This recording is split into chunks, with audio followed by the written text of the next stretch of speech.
नमस्कार, good evening साथियों। India के सबसे बड़े एजुकेशनल प्लेटफॉर्म में आपका स्वागत है और मैं हूं आपका दोस्त नरेंद्र चौधरी।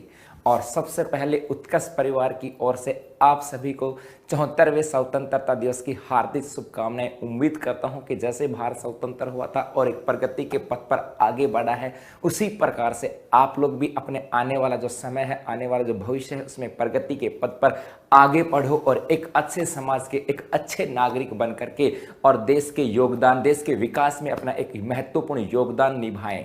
अब दोस्तों, यदि आप तैयारी कर रहे हो राजस्थान पुलिस, पटवार, ग्राम सेवक, first grade, second grade, RS और एसआई की, तो आप एकदम सही दुरुस्त जगह पर हो, क्योंकि ये जो क्लास है बड़ी आपके लिए बहुत महत्वपूर्ण होने वाली है। और आज इस क्लास में हम लोग चर्चा करेंगे जिला दर्शन की, क्योंकि शनिवार का दिन है और शनिवार को हम किसकी बात करते हैं? जिला दर्शन की हम लोग बात करते हैं। और आज हम चर्चा करेंगे मेरे दोस्तों भरतपुर की बात करेंगे। हाँ जी, वह भूमि जहां पर जाट राजाओं का शासन रहा है, वह क्षेत्र जिसे पूर्वी राजस्थान का प्रवेश द्वार या राजस्थान का प्रवेश द्वार कहा जाता है, उस जिले की हम लोग चर्चा करेंगे। हम बात करेंगे इस भरतपुर के पूरे इतिहास की बात करेंगे, भरतपुर की हिस्ट्री की बात करेंगे, भरतपुर की ज्योग्राफी की बात करेंगे, भरतपुर की जो कल्चर है वो हम बात करेंगे। इसके अलावा भरतपुर से संबंधित जितनी भी विविध जानकारियां जो हैं वो उन पे हम लोग चर्चा करने वाले हैं। तो अगेन आपको 74वें स्वतंत्रता दिवस की हार्दिक शुभकामनाएं उत्कर्ष परिवार की ओर से। और इस वीडियो की शुरुआत करते हैं सबसे पहले उस मोटिवेशनल लाइन के साथ जो आपको मोटिवेट करती है, आपको जागरूक करती है, आप में एक हौसला, जोश और जुनून पैदा करती है अपने मंजिल को पाने के लिए मेरे दोस्तों। और वो है, असफलता आपको कभी भी पछाड़ नहीं पाएगी यदि सफल होने का आपका संकल्प काफी मजबूत है। हाँ जी मेरे दोस्तों, यदि आपका संकल्प मजबूत है, यदि आपने ठान लिया कि हमें अपनी मंजिल पानी है, तो असफलता आपको कभी पछाड़ नहीं सकती। बस यही है कि मन के हारे हार और मन के जीते जीत है मेरे दोस्तों। मन में आपने हार लिया, मन में ठान लिया कि हम हार गए, तो जो असफलता है वो आपको पछाड़ देगी। लेकिन दिल में ठान लिया, जो अपने आंखों में एक ज्वाला ले ली, दिल में एक जोश और जुनून ले लिया, तो आपको असफलता कभी भी पछाड़ नहीं सकती है। अब शुरुआत करते हैं हम लोग भरतपुर जिला दर्शन की। तो सबसे पहले देखो, यदि हम बात करें भरतपुर की, आज हम बात करेंगे। भरतपुर जो है ये पूर्वी राजस्थान का एक महत्वपूर्ण जिला आता है मेरे दोस्तों। और यहां पर आज हम बात करेंगे भरतपुर की हिस्ट्री, भरतपुर की ज्योग्राफी और भरतपुर की कल्चर और भरतपुर के जो विविध तथ्य हैं वो सब लोग हम चर्चा करने वाले हैं। तो सबसे पहले यदि हम भरतपुर के इतिहास की बात करते हैं, सबसे पहले मेरे दोस्तों हम लोग भरतपुर के इतिहास की बात करते हैं कि इसका इतिहास क्या रहा है। तो इसके इतिहास की यदि हम बात करें तो सबसे पहले जो इतिहास आता है इसका, वो आता है मेरे दोस्तों यहां से कि ये जो क्षेत्र है ये मत्स्य जनपद का भाग है। ये जो भाग था ये मत्स्य जो जनपद आता है, इस मत्स्य जनपद का क्षेत्र था या इसका भाग हुआ करता था। और यदि वर्तमान की बात करें तो इसे मेवात क्षेत्र भी कहा जाता है, क्योंकि राजस्थान के दो जिले आते हैं, एक आता है अलवर और एक आता है मेरा दोस्तों भरतपुर। तो ये वर्तमान समय की हम बात करें तो राजस्थान में इसे मेवात क्षेत्र में शामिल किया जाता है। अब ये जो क्षेत्र है भरतपुर धौलपुर वाला जो क्षेत्र है, यहां पर जाट राजाओं का शासन रहा है। यहां पर जो जाट राजा थे मेरे दोस्तों, या कहें कि यहां पर जाट शासक रहे हैं। और राजस्थान की एकमात्र क्षेत्र था या राजस्थान की एकमात्र रियासत थी भरतपुर रियासत, जहां पर भरतपुर और धौलपुर जहां पर जाटों का शासन रहा था। तो ये जाट शासक ने यहां पर शासन क्या था मेरे दोस्तों। और यदि जाट शासकों की यदि हम बात करें तो इन जाट शासकों में आता है कि जो जाट शासन था इसकी स्थापना की बात करें या इसका जो संस्थापक की हम बात करें कि यहां पर जाट शासन की स्थापना या संस्थापक कौन थे, तो संस्थापक आते हैं मेरे दोस्तों चूड़ामन। संस्थापक कौन आते हैं? यहां पर चूड़ामन आते हैं। लेकिन इस क्षेत्र में इस जाट शासन की स्थापना करने वाले यदि हम बात करें वास्तविक संस्थापक की, किसकी, कि यहां पर इस जाट साम्राज्य की वास्तविक संस्थापक कौन था, तो इसका वास्तविक जो संस्थापक आता है मेरे दोस्तों उसका नाम आता है बदन सिंह। क्या नाम आता है? ठाकुर बदन सिंह का नाम आता है। उन्होंने इस क्षेत्र विशेष में जाट साम्राज्य की एक मजबूत नींव रखी थी। वैसे इस क्षेत्र विशेष में जो जाट शासन था वो उसकी शुरुआत का श्रेय किसको है? चूड़ामन को। लेकिन वास्तविक संस्थापक कौन था? बदन सिंह था। अब ये जो भरतपुर है, किसकी बात करें? भरतपुर। तो इस भरतपुर नगर की जो स्थापना है भरतपुर नगर की स्थापना की बात करें तो भरतपुर नगर की स्थापना मेरे दोस्तों ये करवाई गई थी महाराजा सूरजमल के द्वारा। इसकी स्थापना महाराजा सूरजमल ने करवाई थी। हाँ जी, महाराजा सूरजमल के द्वारा इसकी स्थापना की गई थी 1733 के अंदर। और किसके नाम पर? तो दशरथ पुत्र भरत के नाम पर, दशरथ पुत्र जो भरत थे इसके नाम पर यहां पर इस भरतपुर शहर की बात करें, नगर की स्थापना 1733 ईस्वी में महाराजा सूरजमल के द्वारा करवाई गई। तो ये थोड़ा सा इसका इतिहास आता है कि ये जो क्षेत्र है पहले मत्स्य जनपद का क्षेत्र था, इसे मेवात क्षेत्र भी कहा जाता है, और ये एक राजस्थान का एकमात्र क्षेत्र था जहां पर जाटों का शासन रहा था। तो इस क्षेत्र में जो जाट साम्राज्य था इसकी स्थापना का श्रेय किसको जाता है? चूड़ामन को। लेकिन उसको वास्तविक रूप से सही मजबूत करने वाला व्यक्ति था, उसका नाम आता है बदन सिंह। और उसके बाद में यहां पर जो भरतपुर नगर है, इस भरतपुर नगर की स्थापना महाराजा सूरजमल के द्वारा 1733 ईस्वी में करवाई गई थी। और किसके नाम पर?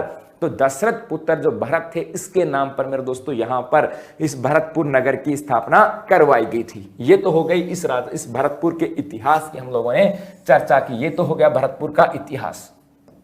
अब यदि हम बात करें इस भरतपुर की वर्तमान स्थिति की, यदि हम बात करें कि वर्तमान में क्या आता है, तो वर्तमान में यदि हम भरतपुर की बात करें तो ये जो भरतपुर है वर्तमान में यहां से कई चीजें अपने पास आती हैं। सबसे पहले ये जिले के रूप में आता है, और जब पूरे राजस्थान का एकीकरण हुआ था 1 नवंबर 1956 को, उसी समय भरतपुर को जिला बनाया गया। 1 नवंबर 1956 को भरतपुर को जिला बनाया गया। एक यहां से जो पहला अपना जो राजस्थान के एकीकरण का जो पहला चरण था, भरतपुर, धौलपुर, करौली और अलवर की हम बात करें, उसको मिलकर के मत्स्य संघ का निर्माण किया गया था। यदि हम बात करें यहां से संभाग की, कि ये जो भरतपुर है ये कौन से संभाग जिला है, ये कौन से संभाग में आता है, तो ये भरतपुर संभाग में आता है मेरे दोस्तों, भरतपुर संभाग में। और यदि हम बात करें भरतपुर संभाग की बात करें तो यहां से ये भरतपुर संभाग है। और इस भरतपुर संभाग का यदि हम बात करें निर्माण की, कि इसका निर्माण कब हुआ, तो इसका निर्माण हुआ था 4 जून 2005 को। 4 जून 2005 को अपने यहां पर एक कार्यक्रम चला था जिसका नाम है प्रशासन आपके द्वार। और उस प्रशासन आपके द्वार के दौरान मेरे दोस्तों याद रखना, भरतपुर जो है इसे राजस्थान का 7वां संभाग बना दिया गया। तो टोटल कितने संभाग हैं? 7 संभाग हैं राजस्थान में, जिनमें 7वां संभाग कौन सा आता है? भरतपुर संभाग। निर्माण कब हुआ? 4 जून 2005 को। और क्षेत्रफल की दृष्टि से सबसे छोटे संभाग की बात करें तो वो संभाग भी कौन सा आता है मेरे दोस्तों? भरतपुर ही आता है।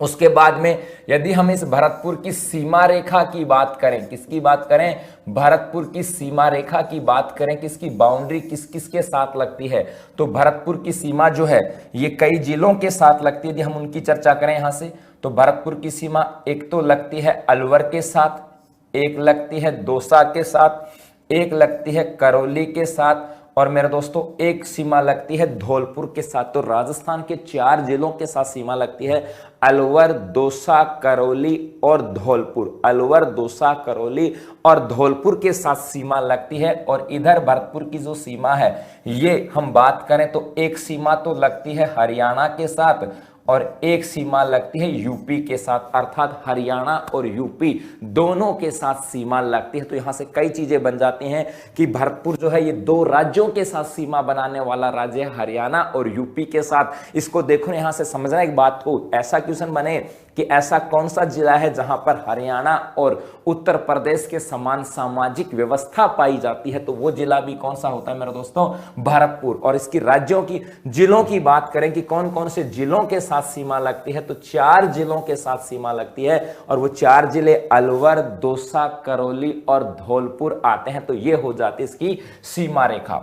उसके बाद यदि हम थोड़ा सा और आगे बढ़े कि सर ये जो हो गया यहां से, उसके बाद यदि हम इसको भौतिक प्रदेश की दृष्टि से देखें, भौतिक प्रदेश की दृष्टि से देखें तो ये राजस्थान का जो पूर्वी मैदानी भाग है, पूर्वी मैदानी भाग उसका हिस्सा आता है, क्योंकि पूर्वी मैदानी भाग का क्षेत्र आता है। यदि हम यहां पर बात करें जलवायु की, यदि हम बात करें यहां पर मेरे दोस्तों जलवायु की बात करें तो यहाँ पर जलवायु पाई जाती है आर्द्र जलवायु, यहाँ पर आर्द्र जलवायु पाई जाती है।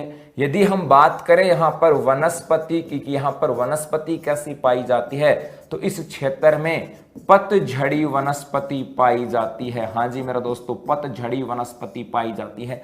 यदि हम बात करें यहाँ पर मिट्टी की कि यहाँ पर मिट्टी कैसी पाई जाती है, तो यहाँ पर मिट्टी पाई जाती है जलोढ़ मिट्टी।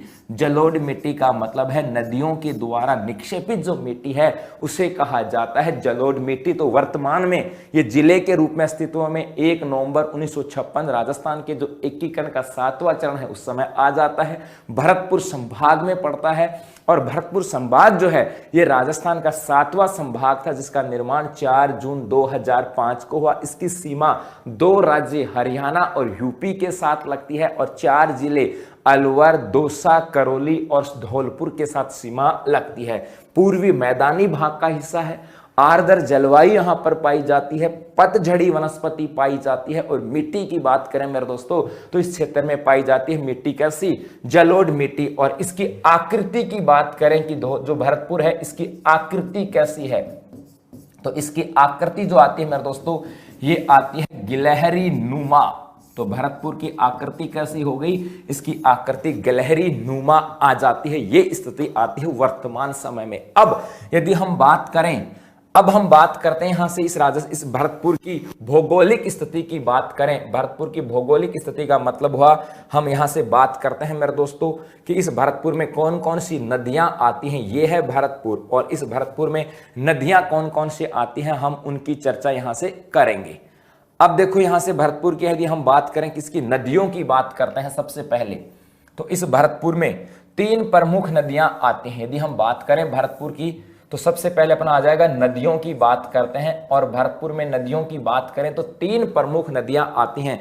एक प्रमुख नदी आती है मेरे दोस्तों गंभीर नदी, एक आती है रूपारेल नदी, एक बाणगंगा और एक नदी और आती है जिसका नाम है काकुड़ नदी। तो 4 नदियां यहां पर पड़ती हैं। 4 नदियां हैं, गंभीर है यहां पर, काकुड़ नदी है यहां पर, रूपारेल नदी है यहां पर और बाणगंगा नदी यहां पर प्रमुख रूप से आती है। और एक प्रमुख रूप से आती है झील जिसका नाम है मोती झील। अब इसकी बात करते हैं साहब कैसे क्या कहानी आती है, देखोगे आप लोग समझना। यहां से सबसे पहले यदि हम बात करें बाणगंगा नदी की बात करते हैं। सबसे पहले हम लोग किसकी बात करें, या बाणगंगा नदी की हम लोग बात करें या बाणगंगा नदी की हम लोग चर्चा करते हैं। सबसे पहले नंबर 1 आता है मेरे दोस्तों बाणगंगा नदी। किसकी बात करें, जो बाणगंगा नदी है हम लोग इसकी बात करते हैं। बाणगंगा नदी जो है इसका उद्गम होता है बैराठ की पहाड़ियों से। बैराठ की पहाड़ियां हैं जयपुर के अंदर। इस बैराठ की पहाड़ियां, जयपुर से नदी निकलती है और यहां से बहती हुई बैराठ की पहाड़ियों से एक तो ये बहती है मेरे दोस्तों जयपुर के अंदर, जयपुर के बाद ये आगे बहती हुई जाती है दौसा और दौसा के बाद मेरे दोस्तों ये आगे जाती है कहां पर, भरतपुर में जाती है। कहां पर जाती है, भरतपुर। यही तो बड़ा इंपॉर्टेंट है, भरतपुर में जाती है। और याद रखना यहां से इस भरतपुर में अंतिम यहां पर स्थान आता है भरतपुर और यूपी के सीमा के ऊपर जिसका नाम आता है सीकरी क्षेत्र। इस सीकरी क्षेत्र में जाकर के विलुप्त हो जाती है। तो ये जो बाणगंगा नदी है ये जयपुर, दौसा और भरतपुर में बहती हुई और भरतपुर में वर्तमान में भरतपुर में जाकर के विलुप्त हो जाती है। इसकी बात करें बाणगंगा। अब इस बाणगंगा नदी के ऊपर यहां पर एक बांध बना हुआ है मेरे दोस्तों, यहां पर एक बांध बना हुआ है और इस बांध का नाम आता है अजान बांध। इस बांध का नाम आता है मेरे दोस्तों अजान बांध। और अजान बांध की विशेषता की बात करें तो इससे जो भरतपुर में घना पक्षी विहार है, घना पक्षी विहार, वहां पर जलापूर्ति की जाती है। हाँ जी मेरे दोस्तों, तो घना पक्षी विहार जो भरतपुर में केवलादेव घना पक्षी विहार है उसमें जलापूर्ति किससे की जाती है, इस अजान बांध से की जाती है। और ये कहां पर है, भरतपुर के अंदर आती है। तो ये तो याद हो गया आप लोगों को बाणगंगा नदी, और बाणगंगा नदी भरतपुर में सीकरी क्षेत्र में जाकर विलुप्त होती है। एक तो ये हो गई बाणगंगा नदी। यदि इसके अलावा यदि और हम नदियों की बात करें तो यहां पे दूसरी जो प्रमुख नदी आती है मेरे दोस्तों वो आती है गंभीर नदी। दूसरी हम बात करें कौन सी नदी, गंभीर नदी। एक है गंभीरी और एक है गंभीर। हम चर्चा किसकी कर रहे हैं, हम बात कर रहे हैं गंभीर नदी की। ये जो गंभीर नदी है ये एक पहाड़ियां हैं जिनका नाम है करौली की पहाड़ियां। करौली की पहाड़ियां हैं मेरे दोस्तों, करौली के अंदर। और इस करौली की पहाड़ियों से निकलती है, एक तो ये बहती है करौली के अंदर, कहाँ बहती है? करौली में। करौली के बाद मेरे दोस्तों ये आगे जाती है भरतपुर में। कहाँ पर जाती है? भरतपुर। और भरतपुर के बाद ये आगे यूपी में एक स्थान आता है मैनपुरी। इस मैनपुरी के पास जाकर के और ये यमुना में मिल जाते हैं। लेकिन अपने काम की चीज क्या है भरतपुर के साथ? वो देखो यहां से अपने काम की चीज ये आती है मेरे दोस्तों, वो ये कि ये जो गंभीर नदी है इसके नॉर्थ का जो पार्ट है, यहां पर ये मैदानी भाग है, ये मैदानी भाग है। और इस मैदान को कहा गया है खानवा का मैदान। तो ये भी आपको याद रखना कि खानवा का जो मैदान है ये किस नदी के किनारे पर है? तो वो हो जाएगा मेरे दोस्तों गंभीर नदी के किनारे पर हो जाएगा। किस नदी के किनारे पर है? गंभीर नदी के किनारे पर हो जाता है। तीसरी नदी की हम बात करें तो तीसरी आती है मेरे दोस्तों रूपारेल नदी। हाँ जी, तीसरी नदी कौन सी है मेरे दोस्तों? रूपारेल नदी। और ये भी अपने को पता है कि इसका उद्गम जो है ये उदयनाथ की पहाड़ियां हैं अलवर में। उदयनाथ की पहाड़ियां अलवर, और यहां से निकलती है। एक तो ये बहती है अलवर में, अलवर के बाद ये बहती हुई आती है मेरे दोस्तों भरतपुर के अंदर। कहां पर? भरतपुर में रूपारेल नदी। और उसके बाद आगे जा करके एक झील है जिसका नाम है मोती झील। हाँ जी, मोती झील। इस मोती झील में जाकर के गिर जाती है। अब इस रूपारेल नदी की सर विशेषता क्या आती है? ये भी तो बड़ा इंपॉर्टेंट चीज है यहां से। तो इस रूपारेल नदी की हम बात करें तो इसके ऊपर भरतपुर में एक तो बांध आता है मेरे दोस्तों जिसका नाम है सीकरी बांध। एक तो आता है सीकरी बांध। और इस सीकरी बांध का निर्माण इसलिए किया गया था ताकि भरतपुर में आने वाली जो बाढ़ है उससे भरतपुर को बचाया जा सके। क्योंकि कहा जाता है कि इस रूपारेल नदी में यदि पानी की मात्रा ज्यादा हो जाएगी तो भरतपुर में बाढ़ आने की संभावना बढ़ जाती है। ऐसी स्थिति में भरतपुर में बाढ़ को रोकने के लिए और यहां पर इसके ऊपर एक सीकरी बांध बनाया गया है। इसके अलावा इस नदी के किनारे पर एक सभ्यता भी मिली है मेरे दोस्तों और जिसका नाम है नोह सभ्यता। तो ये भी आपको क्लियर करना है कि नोह सभ्यता कहां पर है? भरतपुर में है। और किस नदी के किनारे पर है? तो रूपारेल नदी के किनारे पर आती है मेरे दोस्तों। 3 नदियां हो गई और एक चौथी जो नदी आती है उसका नाम आता है काकुंड नदी। काकुंड नदी, कई जगह काकुंद नदी भी मिल जाएगा आपको, काकुंद। तो काकुंद या काकुंड नदी आती है और ये भी कहां पर है? भरतपुर में है। अब जैसे ये नदी है काकुंड नदी भरतपुर में ही है और इसके ऊपर एक बांध बना हुआ है जिस बांध का नाम है बंद बैरेठा। जिस बांध का नाम मेरे दोस्तों बंद बैठा बांध आता है। और ये जो बंद बैठा बांध है यहां पर आपको एक बात और याद रखनी है कि यहां पर एक अभयारण्य भी है। यहां पर मेरे दोस्तों एक अभयारण्य भी है जिसका नाम है बंद बैठा अभयारण्य। बंद बैठा अभयारण्य। और इसे कहा जाता है परिंदों का घर। इसे क्या बोलेंगे मेरे दोस्तों? परिंदों का घर। तो यहां से अलवर, हमने भरतपुर की बात की, 4 नदियां प्रमुख रूप से आ जाते हैं। कौन कौन सी हो गई? काकुंड नदी हो गई, इसके अलावा एक कौन सी हो गई मेरे दोस्तों? रूपारेल हो गई, एक गंभीर हो गई, और एक हम बात करें तो एक यहां पर आती है मेरे दोस्तों बाणगंगा प्रमुख नदी। और एग्जाम में यहां से कई बार क्वेश्चन बनता है तो आपको इन चीजों को याद रखना है। उसके बाद में यदि हम इस भरतपुर में झील की बात करें, भरतपुर के अंदर हम झील की बात करें तो इस झील में सबसे प्रमुख जो झील यहां पर आती है मेरे दोस्तों उस झील का नाम है मोती झील। हाँ जी मेरे दोस्तों, उसका नाम क्या है? मोती झील नाम आता है। और यदि हम मोती झील की विशेषताओं की बात करें तो इस मोती झील की बहुत सारी विशेषताएं आती हैं। सबसे पहले यदि हम बात करें मेरे दोस्तों निर्माण की, तो इसका निर्माण जो है ये करवाया गया था महाराजा सूरजमल के द्वारा। महाराजा सूरजमल ने इसका निर्माण करवाया था मेरे दोस्तों। और याद रखना ये जो महाराजा सूरजमल है इसे कहा जाता है जाटों का अफलातून कहा जाता है। जाटों का अफलातून कहते हैं। इस महाराजा सूरजमल को जाटों का प्लूटो भी कहा जाता है। तो मोती झील का निर्माण महाराजा सूरजमल ने करवाया था। उसके बाद में इस मोती झील की हम और विशेषता की बात करें सर, और क्या आती है? तो एक इसे कहा जाता है भरतपुर की जीवन रेखा। हाँ जी मेरे दोस्तों, एक इसे भरतपुर की जीवन रेखा भी कहा जाता है। और एक सबसे प्रमुख चीज यहां से आती है, सबसे प्रमुख चीज क्या आती है कि इसमें नील हरित शैवाल पाए जाते हैं, नील हरित शैवाल पाए जाते हैं। ये भी कई बार पूछा गया है, जो कि प्रोटीन के सबसे अच्छे सोर्स माने जाते हैं। कई बार पूछा गया है मेरे दोस्तों एग्जाम में कि राजस्थान की कौन सी झील में नील हरित शैवाल पाए जाते हैं, तो वो झील कौन सी है मेरे दोस्तों, मोती झील है, जहां पर नील हरित शैवाल पाए जाते हैं। तो ये थी राजस्थान की ज्योग्राफिकल कुछ कंडीशन की नदियां कौन सी हैं, तो 4 नदियां यहां पर है मेरे दोस्तों। और झील की बात करें तो एक झील आती है यहां पर। अब देखो आगे बढ़ते हैं, अब हम आगे चलें और अब हम बात करते हैं इस भरतपुर के महत्वपूर्ण स्थलों की हम बात करते हैं। भरतपुर के जो महत्वपूर्ण स्थल आते हैं उन महत्वपूर्ण स्थलों की बात करें,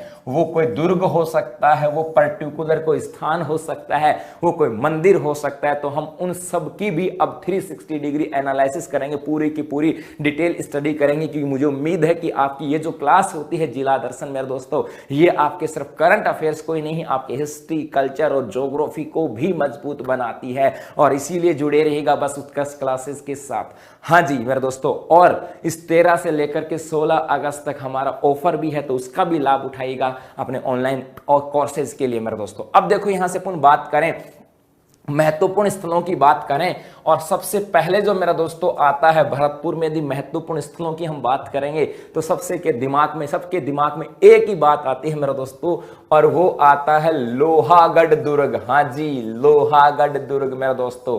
और जैसे ही लोहागढ़ दुर्ग की बात करें, अपने आप दिल खुश हो जाता है इसकी भव्यता को देखकर, इसकी जो पराकाष्ठा थी, इसकी अजेयता को देखकर के दिल खुश हो जाता है कि हाँ, ऐसे भी दुर्ग थे जिनको कभी जीता नहीं गया है। तो अब हम बात करें लोहागढ़ दुर्ग की बात करें या इसकी विशेषताओं की बात करें, सर इसकी विशेषताएं क्या आती हैं, तो सबसे पहले इस लोहागढ़ दुर्ग की बात करें, एक तो इसे अजय दुर्ग कहा जाता है। अजय दुर्ग, इसे कभी जीता नहीं गया मेरे दोस्तों, अजय दुर्ग कहा जाता है। इसके निर्माण की बात करें तो महाराजा सूरजमल द्वारा, महाराजा सूरजमल के द्वारा इस लोहागढ़ दुर्ग का निर्माण करवाया था। और कब करवाया गया, तो 1733 में महाराजा सूरजमल ने जब भरतपुर नगर की स्थापना की थी, उसी समय महाराजा सूरजमल के द्वारा लोहागढ़ दुर्ग का निर्माण करवाया गया था मेरा दोस्तों। अगली विशेषता की हम बात करें तो ये जो दुर्ग है ये मिट्टी से निर्मित है दोस्तों, मिट्टी से निर्मित दुर्ग है। और एक दुर्ग और आता है जिसका नाम आता है भटनेर का दुर्ग। तो भटनेर का दुर्ग जो है वो भी मिट्टी से निर्मित है। और एक दुर्ग और है वो जिसका नाम है लोहागढ़ दुर्ग। ये दोनों के दोनों मेरा दोस्तों याद रखना, मिट्टी से निर्मित दुर्ग आता है। और एक हम बात करें तो इसका जो प्रवेश द्वार है, इसके यदि हम प्रवेश द्वार की बात करें तो इस प्रवेश द्वार पर अष्ट धातु का, प्रवेश द्वार पर अष्ट धातु का दरवाजा है मेरा दोस्तों, अष्ट धातु का दरवाजा है। और इस दरवाजे की हम बात करें तो इसकी कई कहानियां बनती हैं, कई रिश्ते इससे आते हैं कि जब अलाउद्दीन खिलजी के द्वारा 1303 में जब चित्तौड़ पर आक्रमण किया था, तो वहां से चित्तौड़गढ़ का जो किला था उसके द्वार का एक जो दरवाजा था जो अष्ट धातु से निर्मित था, उसे उतारकर वहां से दिल्ली ले आए थे। और वहां पर उसके बाद में जो शाहजहां थे, किसकी बात करें हम लोग, शाहजहां की बात करें तो शाहजहां के द्वारा दिल्ली में जब लाल किले का निर्माण करवाया गया, तो जो लाल किले का दरवाजा है वो भी उस दरवाजे को लगा दिया गया था जो अष्ट धातु का निर्मित था। लेकिन यह कहा जाता है कि महाराजा सूरजमल का जो बेटा था, महाराजा सूरजमल का जो बेटा था जवाहर जी, उनके द्वारा इस जो लाल किला था वहां से ये अष्ट धातु का दरवाजा जीत के लाया जाता है या उतार के लाया जाता है और ला करके इस लोहागढ़ दुर्ग के लगाया जाता है। और कहा जाता है कि अब हिम्मत है तो उतार के ले जाओ, अर्थात कभी इसको हराया ही नहीं गया। तो ये जो इसकी जो इसको लोहागढ़ इसीलिए कहा जाता है कि ये अष्ट धातु का दरवाजा है, इसी के सापेक्ष ऐसा कुछ यहां से कहा जाता है। तो इस अष्ट धातु के जो दरवाजा है उसको लेकर भी कई रोचक कहानियां आती हैं, तो ये इसके साथ आ जाता है मेरे दोस्तों। इसके अलावा इस लोहागढ़ दुर्ग की हम बात करें तो इस लोहागढ़ दुर्ग में एक आता है मेरे दोस्तों राजेश्वरी, एक यहां पर इस लोहागढ़ दुर्ग में आता है मेरे दोस्तों राजेश्वरी माता का मंदिर, एक यहां पर राजेश्वरी माता का मंदिर है इस लोहागढ़ दुर्ग के अंदर। कौन है राजेश्वरी माता, तो यदि हम राजेश्वरी माता की बात करें तो राजेश्वरी माता जो है ये भरतपुर के जाटों की कुल देवी है। भरतपुर के जो जाट हैं उनकी कुल देवी मानी जाती है राजेश्वरी माता। और इनका जो मंदिर है, ये मंदिर भी कहां पर है मेरे दोस्तों, इनका मंदिर भी कहां पर है, इसी लोहागढ़ दुर्ग में है। तो लोहागढ़ जो दुर्ग है अपनी बहादुरी, अपनी वीरता के लिए फेमस है। आज तक कभी किसी के द्वारा जीता नहीं गया, अजय दुर्ग कहलाता है। महाराजा सूरजमल ने 1733 में निर्माण करवाया था, मिट्टी से निर्मित है। और दरवाजे की बात करें तो वहां पर अष्ट धातु से निर्मित यहां पर दरवाजा है मेरे दोस्तों। और इसी के अंदर राजेश्वरी माता का मंदिर है जो भरतपुर के जाटों की कुल देवी है मेरे दोस्तों। और हम बात करें यहां से भरतपुर के प्रमुख स्थलों की कि और कौन कौन से आ जाते हैं, तो एक आता है मेरे दोस्तों यहां पर सरकारी संग्रहालय। एक आता है मेरे दोस्तों यहां पर सरकारी जो संग्रहालय है, संग्रहालय वो यहां पर आता है। और ये सरकारी संग्रहालय भी कहां पर है, भरतपुर के अंदर है मेरे दोस्तों। अब ये जो सरकारी जो संग्रहालय है, इसके बाद हम बात करें या इसकी कुछ विशेषताओं की चर्चा करें तो इसकी विशेषता क्या आती है यहां की बात करें तो पहला, एक तो महाराजा बलवंत सिंह के द्वारा इसका निर्माण करवाया गया। महाराजा बलवंत सिंह के द्वारा इसका निर्माण करवाया। और सबसे महत्वपूर्ण चीज जो यहां पर एक इस भरतपुर में खानवा का जो युद्ध हुआ था, उस युद्ध के प्रमाण और जो साक्ष्य है मेरे दोस्तों वो कहां रखे हुए हैं, इसमें रखे हुए हैं। तो यहां पर इस संग्रहालय में खानवा के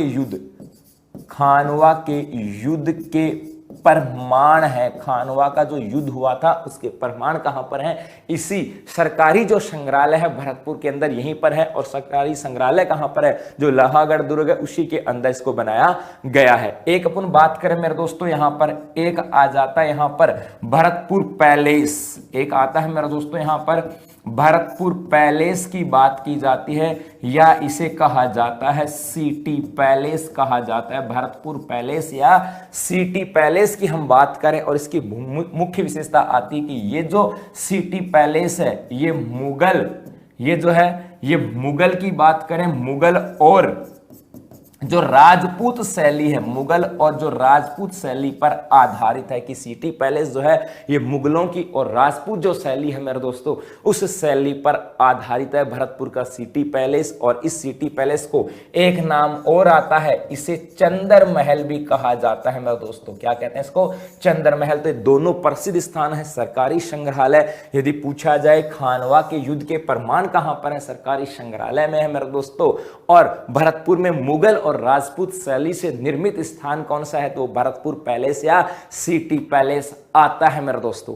इसके अलावा यदि हम और यहां से बात करें कि सर इस भरतपुर में और क्या क्या चीजें आ जाती हैं, तो इस भरतपुर में मेरे दोस्तों एक आता है लक्ष्मण मंदिर। हां जी, लक्ष्मण मंदिर की हम बात करते हैं। एक आता है मेरे दोस्तों यहां पर भरतपुर में फेमस है लक्ष्मण मंदिर। अब लक्ष्मण मंदिर की बात करें तो लक्ष्मण जी जो थे ये भरतपुर जो राजवंश है उनके कुल देवता हैं। भरतपुर राजवंश के कुल देवता है भगवान लक्ष्मण की बात करें तो भरतपुर राजवंश के कुल देवता कौन है, लक्ष्मण आते हैं मेरे दोस्तों। इसके अलावा ये जो लक्ष्मण मंदिर है ये राजस्थान का एकमात्र लक्ष्मण मंदिर है। राजस्थान का एकमात्र लक्ष्मण मंदिर आता है मेरे दोस्तों। हाँ जी, राजस्थान का एकमात्र लक्ष्मण मंदिर है। और यदि हम बात करें इसके निर्माण की तो इसका निर्माण महाराजा जो यहाँ के थे बलवंत सिंह उनके द्वारा करवाया। देखो होता क्या है कि किसी राजा के द्वारा किसी विषय वस्तु का निर्माण का कार्य प्रारंभ किया जाए, लेकिन जो व्यक्ति अंतिम रूप से उनको अंतिम रूप देता है उसी के खाते में जोड़े जाते हैं कि हाँ इसका निर्माण इनके द्वारा करवाया गया। तो इनका निर्माण किसके द्वारा करवाया गया मेरे दोस्तों, बलवंत सिंह जो है उनके द्वारा इनका निर्माण करवाया गया था। इसके अलावा एक यहां पर आता है मेरे दोस्तों गंगा मंदिर। एक यहां पर आता है मेरे दोस्तों गंगा मंदिर, इसी भरतपुर में आता है गंगा मंदिर की हम बात करें। ये जो गंगा मंदिर है मेरे दोस्तों इसकी बात करें सर ये इसकी फेमस क्या है, तो सबसे बड़ी मुख्य बातें आती हैं कि ये 84 खंभों पर 2 मंजिला इमारत है। 84 खंभों पर ये 2 मंजिला इमारत है मेरे दोस्तों। 84 खंभे हैं ये और इन 84 खंभों के ऊपर ये 2 मंजिला इमारत बनी हुई है। और ये जो मंदिर है ये राजस्थान का एकमात्र गंगा मंदिर है। राजस्थान का एकमात्र राजस्थान का एकमात्र गंगा मंदिर आता है। और सबसे इंपॉर्टेंट बात, ये जो गंगा मंदिर है ये दो शैलियों पर आधारित है। यदि हम इस गंगा मंदिर के फ्रंट पार्ट को देखते हैं, सामने वाले भाग को देखते हैं, तो इसका जो फ्रंट पार्ट है ये मुगल शैली पर आधारित है। फ्रंट पार्ट जो है ये मुगल शैली पर आधारित है। और यदि हम इसके बैक पार्ट की बात करें, पिछवाड़े हिस्से की बात करें, पीछे वाला जो हिस्सा है उसकी हम बात करें, इसका जो बैक का पार्ट आता है मेरा दोस्तों, ये जो है ये बौद्ध शैली पर निर्मित है। ये बौद्ध जो शैली है, तो ये भी इंपॉर्टेंट है कि राजस्थान का कौन सा मंदिर है जो मुगल और बौद्ध शैली पर है, तो वो कौन सा हो जाएगा, भरतपुर का गंगा मंदिर। तो याद रखना यहां से वेस्ट लक्ष्मण मंदिर, लक्ष्मण जी कौन थे, तो ये भरतपुर के जो राजवंश हैं उनके कुल देवता थे। राजस्थान का एकमात्र मंदिर है लक्ष्मण जी का, और इनका निर्माण बलवंत सिंह के द्वारा करवाया गया था। गंगा मंदिर की बात करें, 84 खंभों के ऊपर ये स्थित 2 मंजिला इमारत है और मुगल और बौद्ध शैली पर है। इसका फ्रंट का जो पार्ट है मुगल शैली का है, बैक का जो पार्ट है मेरे दोस्तों बौद्ध शैली का है। और यहां से एक बात करें तो ये पूरे राजस्थान का एकमात्र गंगा का मंदिर आता है मेरे दोस्तों, ये यहां से आ जाता है। उसके बाद यदि हम और यहां पर इंपॉर्टेंट बात करें तो एक आ जाते हैं डीग की हम बात करें, डीग के जल महल। किसकी बात करें मेरे दोस्तों, डीग के जल महलों की बात करते हैं। हाँ जी, डीग के जल महल फेमस हैं अपनी स्थापत्य कला के लिए, अपने सौंदर्य के लिए और अपने महलों के लिए, अपने फुवारों के लिए फेमस है डीग के जल महल। अब देखो, यदि हम इस डीग के जल महल और डीग के महलों की इनको अलग अलग हम बात करें, तो जो डीग के जल महल हैं इनके निर्माण की हम बात करें कि सर इनका निर्माण किसने करवाया, तो इनका निर्माण करवाया था महाराणा सूरजमल के द्वारा।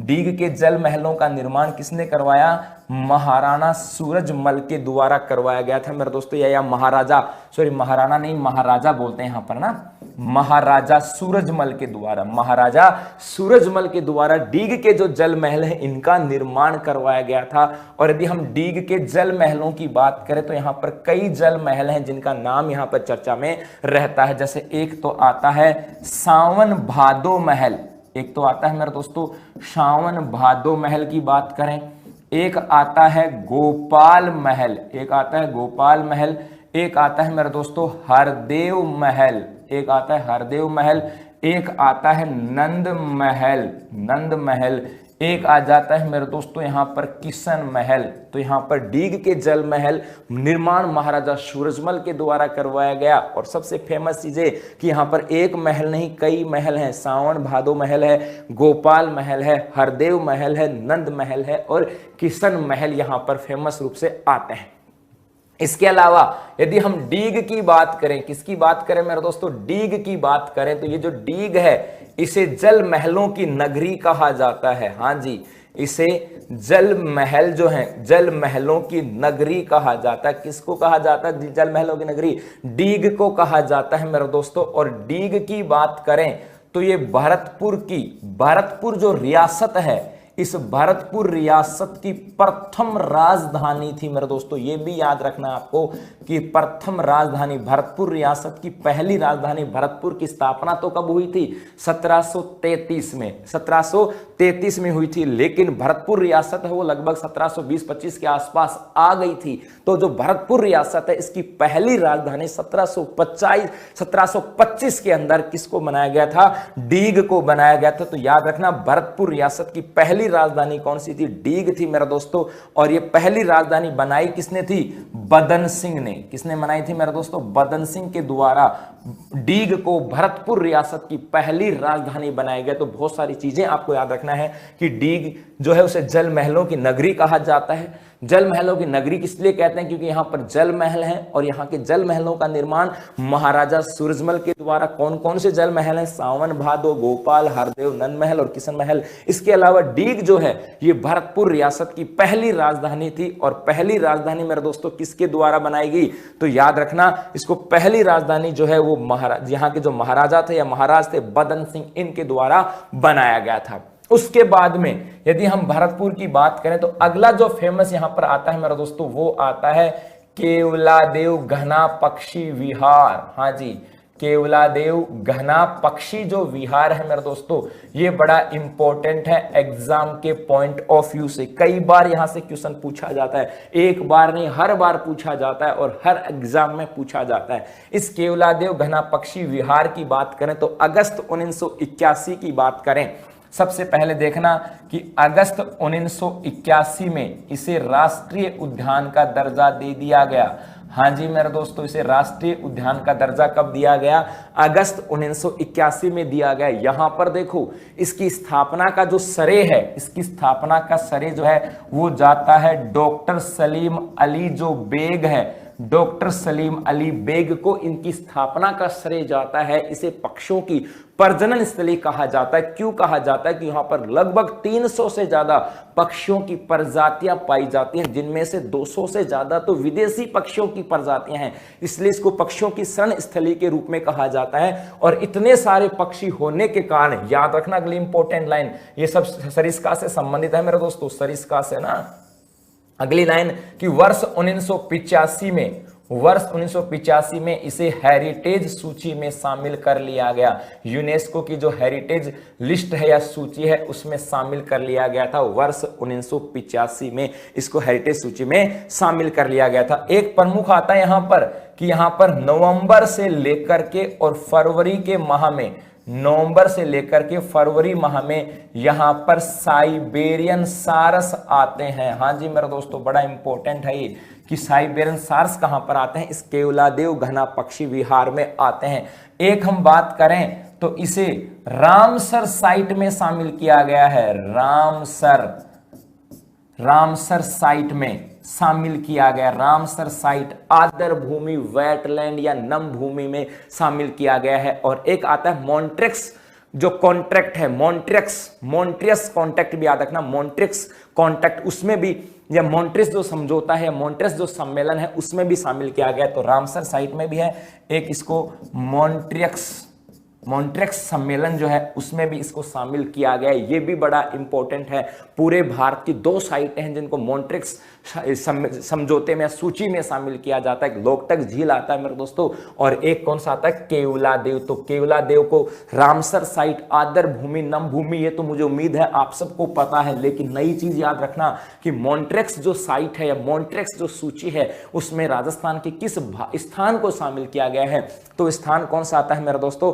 केवलादेव आता है यहां से। और इसके अंदर एक आता है ऑपरेशन राजमहल। यहां पर एक ऑपरेशन राजमहल भी, राजहंस, ऑपरेशन राजहंस चलाया गया। इस ऑपरेशन राजहंस का संबंध क्या था? यहां पे जो सफेद सारस थे उनकी संख्या धीरे धीरे कम होती जा रही थी, तो सफेद सारस जो है उनकी प्रजातियों के संरक्षण के लिए और यहां पर ऑपरेशन राजहंस चलाया गया था मेरे दोस्तों। तो ये आता है इस केवलादेव के साथ कि वर्ष 1981 में, अगस्त 1981 में राष्ट्रीय उद्यान का दर्जा दिया गया।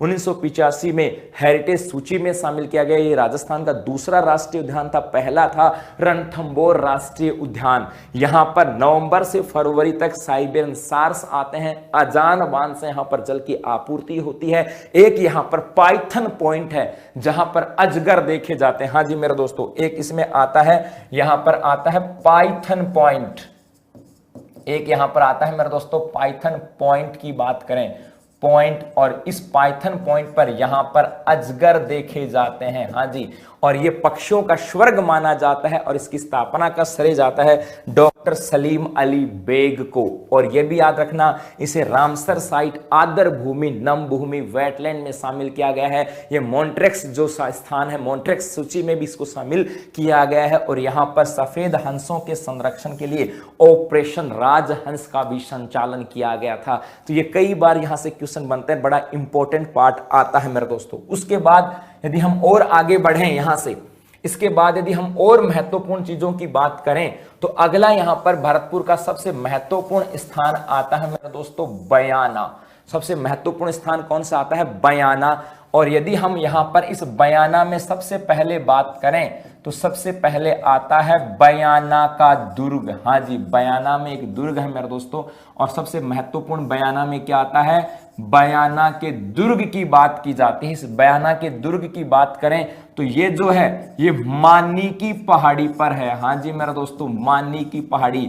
यहां पर एक राजस्थान की बात करें तो यहां पर नानी की पहाड़ियां भी हैं। नानी की पहाड़ियां आती हैं पाली में, और मानी की पहाड़ियां, कौन सी पहाड़ियां मेरे दोस्तों? मानी की जो पहाड़ियां हैं ये कहां पर हैं? बयाना भरतपुर में, और उनके ऊपर एक दुर्ग बनाया हुआ है जिसका नाम है बयाना का दुर्ग। और इस बयाना के दुर्ग का निर्माण 1040 में किया गया था, और किसके द्वारा किया गया? तो उसका नाम था विजयपाल, विजयपाल के द्वारा। और इनका संबंध जो था ये यादव वंश से था मेरे दोस्तों। ये भी याद रखना कि विजयपाल का संबंध किससे आता है? यादव वंश से आता है। तो बयाना का दुर्ग मानी की पहाड़ी पर है, और 1040 के अंदर इसका निर्माण विजयपाल के द्वारा करवाया गया, जिनका संबंध किससे आता है मेरे दोस्तों? यादव वंश से आता है। इसके अलावा इस बयाना की हम बात करें तो यहां पर एक भीमलाट भी आती है। सर ये भीमलाट क्या होती है? तो भीमलाट का संबंध होता है मेरे दोस्तों एक स्तंभ है, जैसा विजय स्तंभ है उसी प्रकार से स्तंभ है, जिसे क्या कहा गया है? भीमलाट। और इस भीमलाट की हम बात करें तो इसकी जो लंबाई है ये 26.3 फुट है। 26.3 फुट इसकी ऊंचाई है मेरे दोस्तों, ये यहां से आती है। एक इस बयाना की हम और बात करें यहां पर तो एक यहां पर आता है उषा मंदिर की बात की जाती है। यहां पर फेमस है मेरे दोस्तों उषा मंदिर। और इसके निर्माण की बात करें तो इसका निर्माण जो है ये रानी चित्रलेखा ने, इसका निर्माण जो है ये रानी चित्रलेखा के द्वारा करवाया गया था मेरे दोस्तों। इसके अलावा इसी बयाना में हम और बात करें तो इसी बयाना में एक यहां पर अकबर की छतरी भी है। इसी बयाना में एक अकबर की छतरी भी है मेरे दोस्तों। और सबसे महत्वपूर्ण बयाना में, और वो आता है बयाना का युद्ध। एक आता है मेरे दोस्तों बयाना का युद्ध। तो क्योंकि बयाना में एक युद्ध भी हुआ था, और ये युद्ध कब हुआ? तो युद्ध हुआ था मेरे दोस्तों 16 फरवरी 1527 में। 16 फरवरी 1527 में यहां पर बयाना में एक युद्ध भी हुआ। इसके अलावा यदि और हम बात करें कि इस बयाना का और क्या फेमस है तो मेरे दोस्तों और हम बात करें तो इस बयाना में कुछ सिक्के भी मिले हैं। हाँ जी, इस बयाना में गुप्त काल के सिक्के भी मिले। यहां पर गुप्त काल के सिक्के भी मिले हैं। तो आपको बहुत सारी चीजें याद रखनी है बयाना के साथ। क्या इसके अलावा बयाना की हम और बात करें तो जो मुगल काल था, इस मुगल काल में ये बयाना जो है ये नील की मंडी के रूप में भी हुआ करता था। हाँ जी मेरे दोस्तों, नील की मंडी के रूप में भी हुआ करता था। ये चीजें आती हैं बयाना।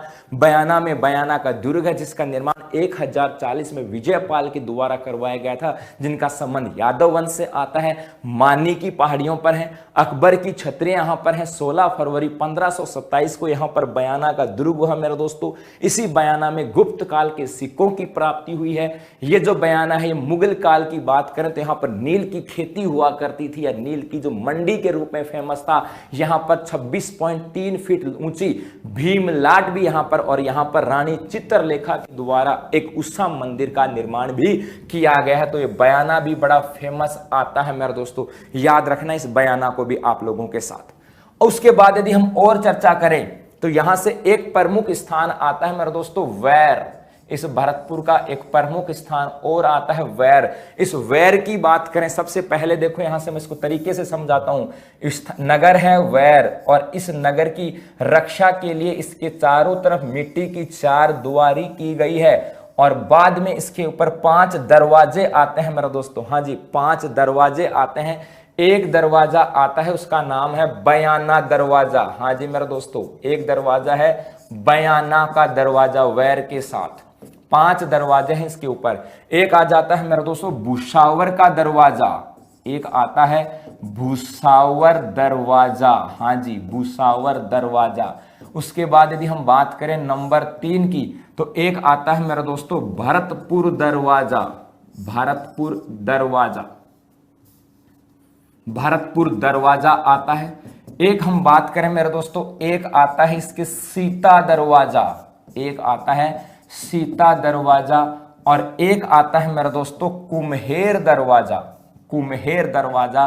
तो ये जो वैर है ये भी महत्वपूर्ण नगर आता है, और यहां पर इसकी रक्षा के लिए इसके चारों तरफ 4 दुआरी की गई थी मिट्टी से कच्ची, और इसके 5 दरवाजे थे बयाना दरवाजा, बुशावर दरवाजा, भरतपुर दरवाजा, सीता दरवाजा और कुम्हेर दरवाजा, ये यहां पर आता है मेरे दोस्तों। अब यदि हम इस वैर की बात करें, सर इस वैर में और क्या क्या चीजें आती हैं, तो इस वैर के अंदर एक तो आता है मेरे दोस्तों किला। इस वैर में एक तो किला आता है जिसे क्या कहा जाता है, वैर का किला। और इस वैर के किले का निर्माण जो है ये बदन सिंह के द्वारा करवाया गया था। यहाँ के जो महाराज थे बदन सिंह के द्वारा इसका निर्माण करवाया गया था। और निर्माण भी किसके लिए, अपने बेटे प्रताप सिंह के लिए। ऐसा यहाँ की ऑफिशियल जो वेबसाइट है वो ये बात कहती है कि इसका निर्माण बदन सिंह के द्वारा अपने बेटे प्रताप सिंह के लिए करवाया गया। लेकिन याद रखना वैर का किला है, इसका निर्माण किसने करवाया, बदन सिंह के द्वारा करवाया गया था मेरे दोस्तों।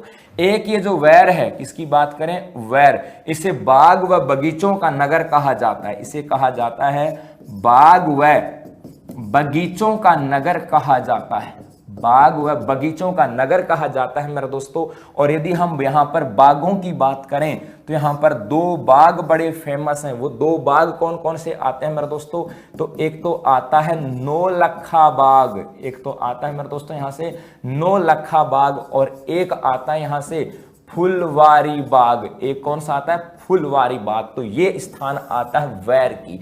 वैर की बात करें, प्रमुख नगर है, चारों तरफ 5 दरवाजे हैं, इसके अंदर किला है जिसे वैर का किला कहते हैं। निर्माण मेरे दोस्तों किसने करवाया, बदन सिंह के द्वारा। और यहाँ पर इस वैर को बाग व बगीचों का नगर कहा जाता है। और प्रमुख नगर बाग की बात करें तो नौलखा बाग और फुलवारी जो बाग है मेरे दोस्तों वो यहाँ पर आती हैं। ये यहाँ पर चीजें इंपॉर्टेंट हैं। इसके अलावा यदि हम और बात करें तो एक आता है मेरे दोस्तों प्रमुख स्थान में रूपावास।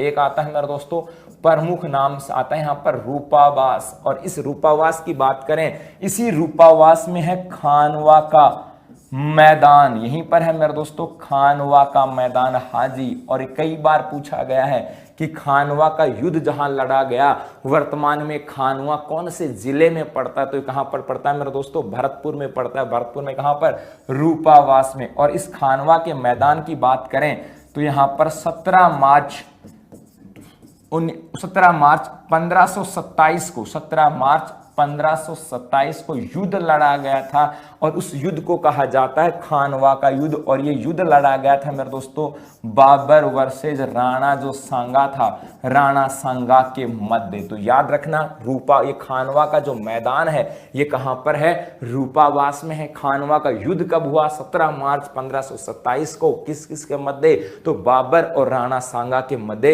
इसका निर्माण हुआ था मेरे दोस्तों। इसके अलावा यदि और हम बात करें तो इसी भरतपुर में एक आती है जामा मस्जिद। एक यहां पर क्या आती है मेरे दोस्तों, भरतपुर में आती है जामा मस्जिद, जो यहां पर सांप्रदायिक जो सौहार्द है उसका प्रतीक है। अर्थात यहां पर हिंदू और मुसलमान दोनों आते हैं। यहां पर कौमी एकता कह दो, सांप्रदायिक जो सौहार्द है उसका ये प्रमाण है जामा मस्जिद। और इसके निर्माण की बात करें तो यहाँ के जो महाराज थे, महाराज बलवंत सिंह के द्वारा इसका निर्माण करवाया गया था मेरे दोस्तों। महाराज बलवंत सिंह के द्वारा इनका निर्माण करवाया गया। ये यहाँ की कुछ महत्वपूर्ण स्थान आ जाते हैं। इसके अलावा यदि हम और चर्चा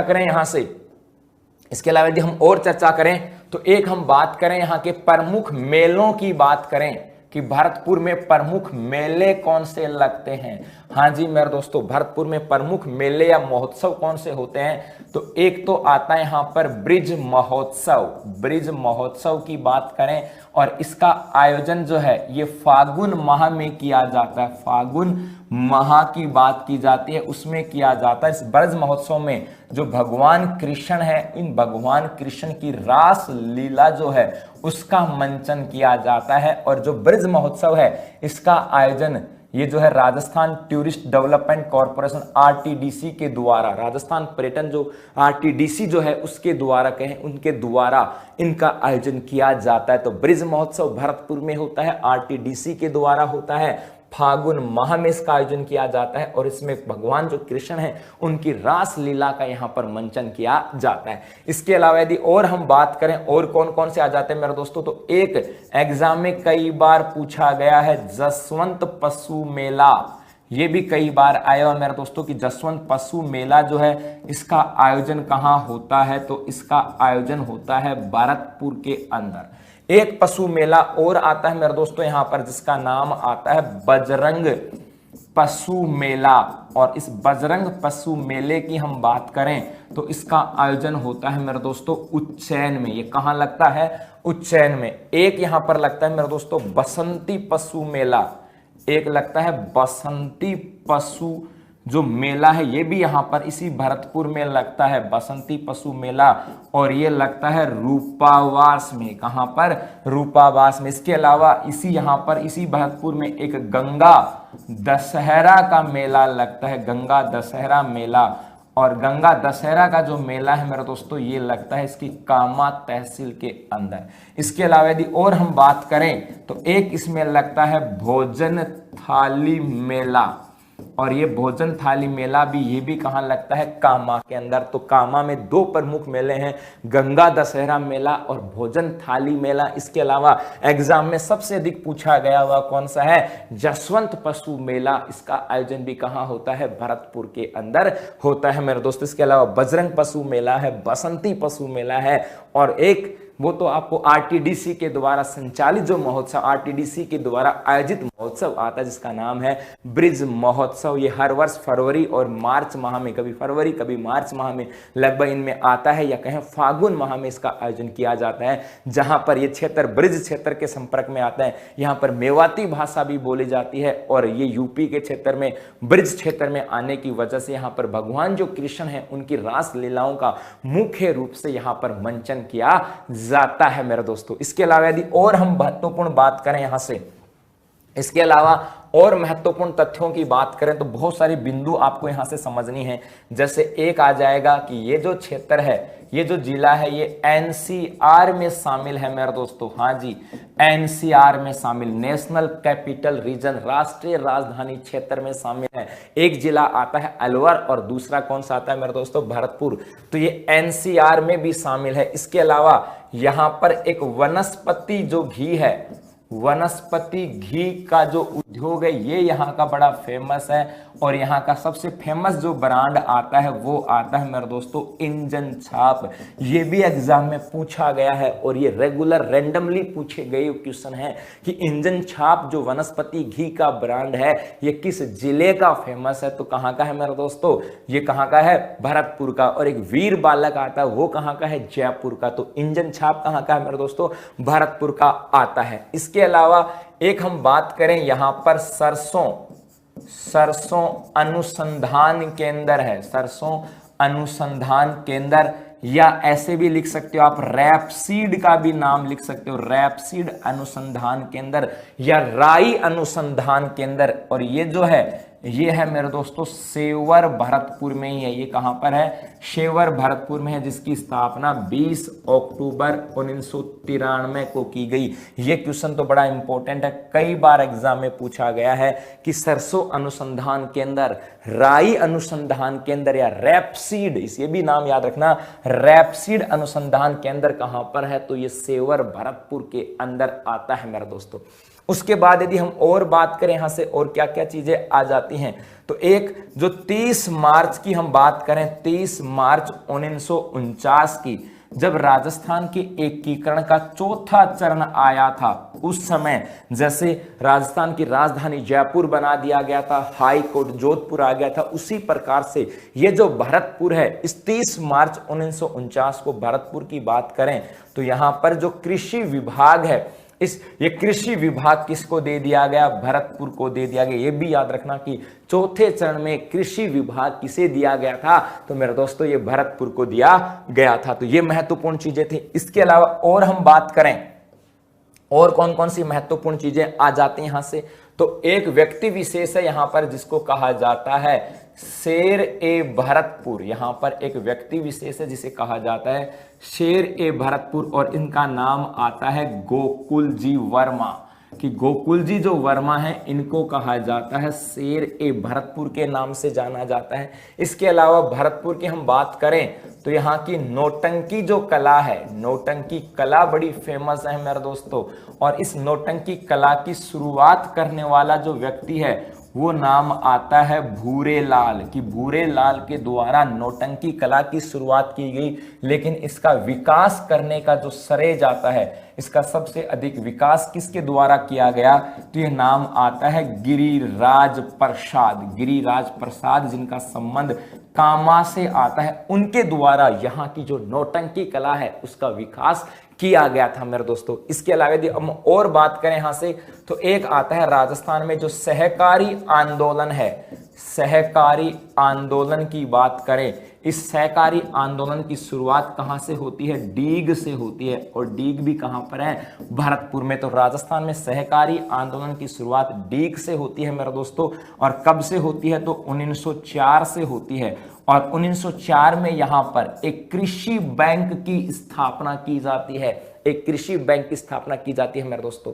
उसके बाद देखो यहां से और हम बात करें, इसके अलावा जो पहली सहकारी समिति थी वो भिनाई अजमेर में आती है 1905 में, लेकिन जो यहां से कृषि बैंक की बात करें, ऐसे आप दो तरीके से याद रखना कि राजस्थान में पहला कृषि बैंक डीग भरतपुर में था, और यह हम बात करें कि राजस्थान में सहकारिता की जो शुरुआत है ये कहां से हुई थी, डीग भरतपुर से। वैसे 1904 में अजमेर से भी इसकी शुरुआत हुई थी यहां से। इसके अलावा यदि हम और बात करें तो यहाँ का एक बम नृत्य फेमस है। हाँ जी मेरे दोस्तों, इस अलवर की बात करें तो बम नृत्य फेमस है, और ये फागुन जो माह है, इस फागुन माह में इसका आयोजन किया जाता है। तो ये क्वेश्चन कई बार पूछा गया कि बम नृत्य किस जिले का फेमस है, तो बम नृत्य कहाँ का फेमस है मेरे दोस्तों, भरतपुर का बम नृत्य फेमस है, भरतपुर के बम। हाँ, भरतपुर के बम, ऐसे याद रख लेना।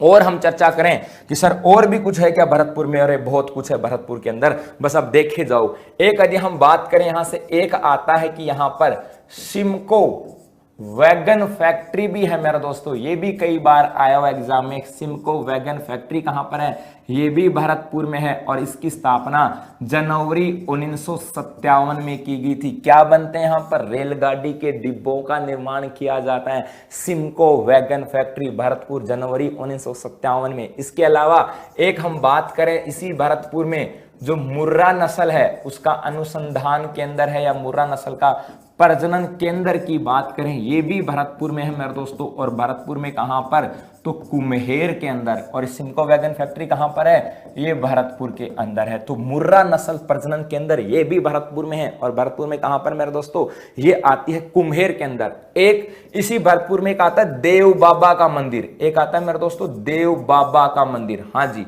देव बाबा का मंदिर। और ये जो देव बाबा का मंदिर है ये जहाजपुर में है। देव बाबा का मंदिर कहां पर है, जहाजपुर में।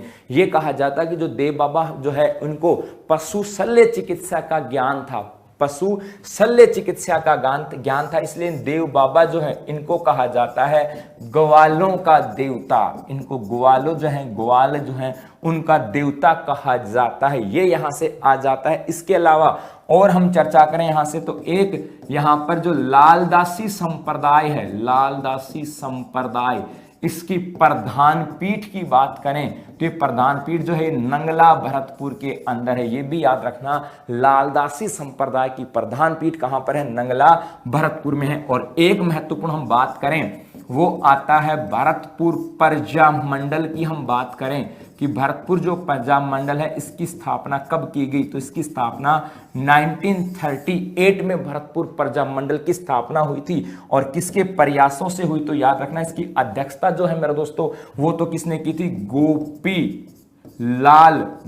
लाल यादव की इसकी अध्यक्षता में। और एक नाम आता है युगल किशोर चतुर्वेदी, युगल किशोर, इनका नाम यहां पर प्रमुख रूप से आता है। तो भरतपुर प्रजा मंडल की स्थापना 1938 में हुई थी, और किसके अध्यक्षता में, गोपीलाल यादव के अध्यक्षता में युगल किशोर। और एक और आता है मास्टर जी, एक नाम और आते हैं, उनके द्वारा यहां पर भरतपुर प्रजा मंडल की स्थापना की गई थी। तो ये हमने चर्चा की भरतपुर की हिस्ट्री, ज्योग्राफी और कल्चर की हमने चर्चा की। अब इस भरतपुर से संबंधित हम 2, 4, 5 क्वेश्चनों पे चर्चा करेंगे ताकि जो हमने पढ़ा है उनको समझा जा सके मेरे दोस्तों। अब देखो पहला क्वेश्चन है, भरतपुर का लोहागढ़ किला किसके द्वारा निर्मित है, तो भरतपुर का जो लोहागढ़ किला जो है ये महाराजा सूरजमल के द्वारा निर्मित है। और कब बनाया गया था, तो 1733 में मेरे दोस्तों इसका निर्माण किया गया था, महाराजा सूरजमल के द्वारा निर्मित है।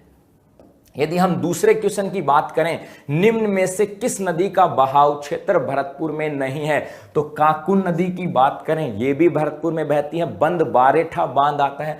बाणगंगा नदी की बात करें, ये भी यहां पर है। और यदि हम बात करें गंभीर नदी, गंभीरी गलती से हो गया, एक आती है मेरे दोस्तों गंभीर नदी, नदी कौन सी है, गंभीर नदी।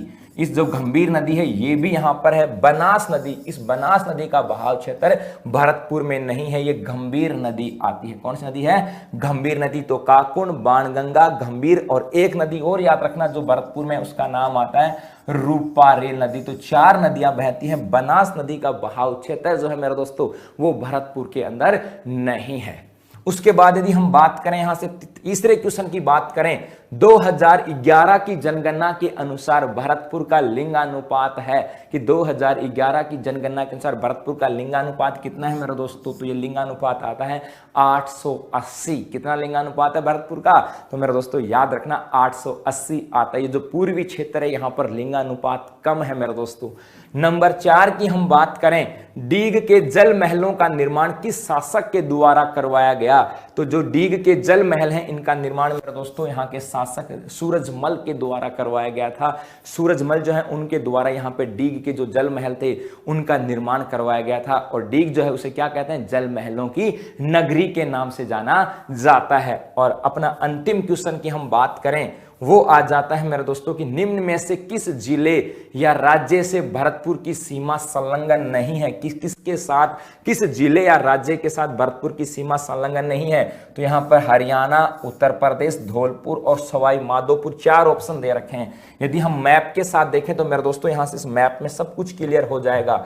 ये यहां पर है भरतपुर, ये है मेरे दोस्तों भरतपुर की बात करें, और इस भरतपुर की जो सीमा है इधर तो लगती है किसके साथ, हरियाणा, यहां पर किसके साथ है मेरे दोस्तों, उत्तर प्रदेश, इधर अलवर, ये दौसा, ये करौली और ये धौलपुर। तो इसका मतलब अलवर, दौसा, करौली और धौलपुर के और हरियाणा और उत्तर प्रदेश के साथ लगती है। तो हरियाणा के साथ लगती है, उत्तर प्रदेश के साथ लगती है, धौलपुर के साथ लगती है, सवाई माधोपुर के साथ भरतपुर की सीमा नहीं लगती है। हाँ जी मेरे दोस्तों, तो ये था अपना आज भरतपुर का जिला दर्शन और उम्मीद करता हूं आपको अच्छा लगा होगा। और इसके अलावा अगेन आप सभी को 74वें जो स्वतंत्रता दिवस है इसकी हार्दिक शुभकामनाएं और आपका जीवन मंगलमय हो। आपने जो लक्ष्य निर्धारित किया मेरे दोस्तों वो लक्ष्य आप प्राप्त करो और अपनी जो मंजिलें हैं उन मंजिलों को आप जो राह मंजिल की उन पे ऊपर आप एक सही तरीके से अच्छे स्वभाव के साथ आगे बढ़ते रहो। और जो ख्वाहिशें हैं उनको पूरा करने के लिए बस दिल को थोड़ा सा मजबूत कर लीजिएगा, प्रण ले लीजिएगा इस स्वतंत्रता दिवस के ऊपर कि हाँ हमें अपना एक लक्ष्य निर्धारित करना है कि हाँ हमें इस लक्ष्य को पाना है। बस हम लोग जो है हम लोग भी आपके हमेशा आपके साथ हैं, उत्कृष्ट क्लासेस आपके साथ हमेशा है, वो आपको समय समय पर बहुत सारी अच्छे ऑफर और बहुत सारी जो क्लासेज है वो देता रहेगा। तो अगेन आप सभी को स्वतंत्रता दिवस की हार्दिक शुभकामनाएं। धन्यवाद दोस्तों।